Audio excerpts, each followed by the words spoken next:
Les zones économiques spéciales prennent leur envol dans cette grande salle du ministère des Affaires étrangères. Membres du gouvernement, présidents de grandes institutions, acteurs de la société civile, entre autres, sont sur place pour éclairer leur lanterne sur l'importance de cet outil.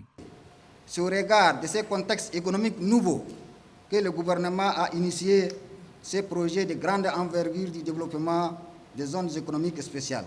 En effet, c'est à travers l'ordonnance 02/PCMT 2022, il est ainsi créé le cadre général des zones économiques spéciales en République du Tchad.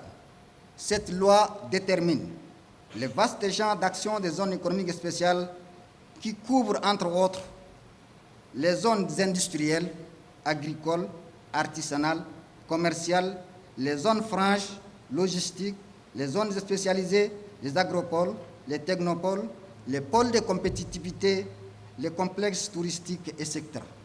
Les zones économiques spéciales, ZES, se veulent un outil important pour donner un coup d'accélérateur à la diversification de l'économie nationale. Nous sommes convaincus que ce choix stratégique donnera une nouvelle impulsion à notre tissu économique local, en attirant davantage les investisseurs, mais aussi et surtout en encourageant les investisseurs locaux à emprunter le chemin de l'industrialisation.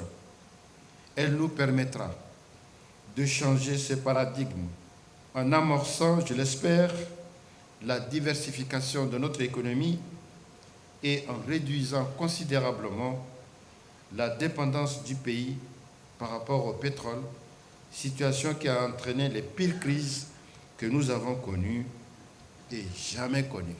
Cette journée d'information est agrémentée par deux panels.